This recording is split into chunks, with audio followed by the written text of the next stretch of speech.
sa mga nagtataka nga kung bakit pinaprank ko na si Norme, okay na po siya kasi nga meron kami naging bisita na tinulungan kami. At ito nga si Mr. Adjust. Si Mr. Adjust nga ay kilala sa pagsiset ng mga buto. So kunwari may mga bikil-bikil ka yan sa katawan mo, siya na ang kailangan mo. Grabe na naman talaga yung effort nila sa pagpunta dito kasi taga-Osamis pa sila. At pumunta sila dito para i-rescue lang si Norme at ito yung chinat niya na na-damage daw yung siwan ni Norme kaya ayan, nahihilo at nagsusuka siya. At pag naapektuhan nga yung siwan mo, yun na, magkaka-anxiety ka na. Sobrang nakakatuwa lang kasi isang beses lang namin sila na-meet doon sa Bohol sa King Lux Challenge. Grabe na yung effort na binigay nila para lang maging okay si Norme. Siwan na nerve na ipit.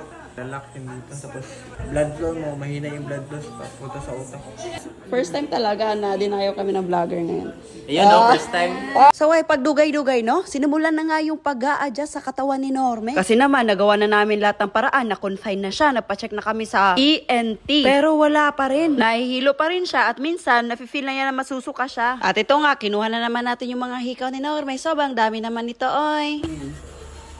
Oh my goodness. Ito ikuan, nimelan nga ipit di kaya yung cervical nerve. May isa lutong. Grabe nga, sobrang lutong naman talaga ng mga tunog na yun. Sa kaalaman nga ng lahat, before kami punta ng Bohol para sa King Lux Challenge, parang nagnanam din yung shoulder ko papunta sa lieg. At dahil din kay Mr. Adjust, naging okay ako. Kaya naman, nung nag-message siya na, ano ba, re-rescuein ba namin si Norme, ay hindi na ako nagdalawang isip kundi pumayag na. Kasi alam ko na kailangan din talaga to ni Norme. Tingnan nyo naman yung chat niya, oh. Kinancel niya pa yung lakad niya dun sa Butuan para lang kay Norme. Kasi alam niya, pag hindi to na-fix, ito yung mangyayari, magkaka-anxiety talaga si Norme. Tulad ng mga nakita nyo sa past videos namin. Grabe talaga to si Mr. Adjust para sa mga taong nangangailangan. Let's go talaga palagi. Kasi makaotot. Napoy mga tayo na sir, no? Otot. Legit. Normal na sa mukha. Okay ra na. Ulo man kasi naidala ba? Ay, sabi, masig. Kasi makaigit na rin ba? Tingnan nyo, feel ko pasado na talaga ako maging clown. Luto, uy. Oh. Straight lang. Ay, pag-ahaya, lasang tigilid sa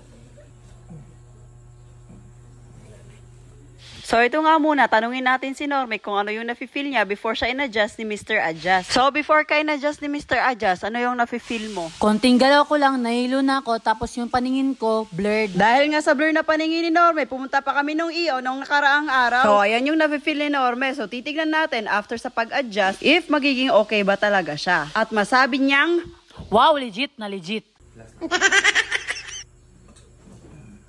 dagan. lah, yan na nga.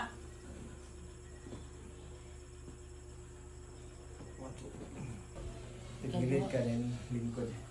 Tagilid? Lingkod. Gilid sa ka. What? Gilid ba? Instruction na. Sorry. Lingkod. Tapos lingkod. Ano? Oy. Ay. Tapos, sakit na kani. Di na wala. May isa oh. Oo, nasa ako sa likod ko. Kasi kailangan. Higda. Balik. Kuha na ito ng isa rin. Pagbilda to. Luto, uy. Matoy, kuhaan. Matoy ipit ni mo gyud.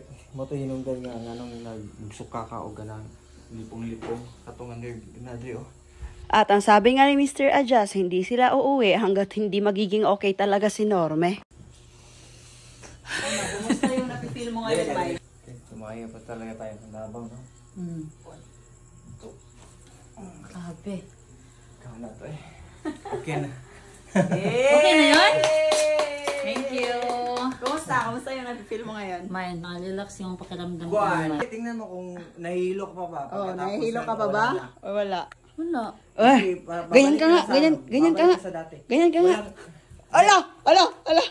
Walang ganitong stretching ha. Ito, Sir, baba. legit. Wala. Nawala na yung parang ano yung sa mata ko, parang Nabe-blur? siya. Oh?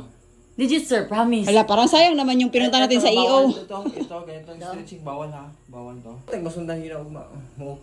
As in, ang feel yun mo, bumabalik na ka. Dili kami na magkwanta. Yung tambal mo, dili na. Mamay, legit. Di ba kanina na ano ako parang lulubog. Pero legit, promise, sir. Legit na legit talaga. Pero kasi may ibang session pa din yan bukas. So Legit, ngayon, legit. first session mo pa lang. Makakagala na ako. Gala. Sir, thank you, sir. Yun talaga yung pinakaunang inano niya, oh. Naano Makagala. ba talaga, May? Kung legit na ba talaga na ganito Oo. yung na... O sige, lakad-lakad ka nga. Lakad-lakad ka. Init. Sige nga, Init complete yan, ka. ma-feel mo. Init yan.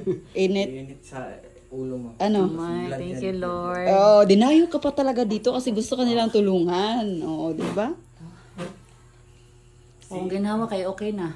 As in, mukunik ba yung ginawa mo? Sakit pa din ang dugan kayo. Lisod siya ginawa. Iba din yung dito, ipit mo. Yung kanina ginanong kita. Iba din yung ipit niya ron sa likod. Tsaka ito yung pinaka-main sa cervical 1. Hmm. Yan yung nag-ano. Kasi minsan talaga, sir, nahirapan akong huminga. Dahil sa ano yun, anxiety, meron sa anxiety. Walang halong biro talaga. Oo. Sure.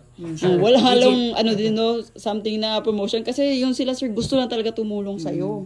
Oo, dinayo ka talaga namin sa Uzamis, Davao. Oo. Dahil sa mga gusto magpa-adjust yan, mag-PM lang kayo sa page ni Sir Mr. Adjust. Mr. Adjust sana. Fully booked daw siya may ayaw mag-accept. Kaya mo ba kinancel yung ano nila sa Butuan dahil sa iyo? Nga eh.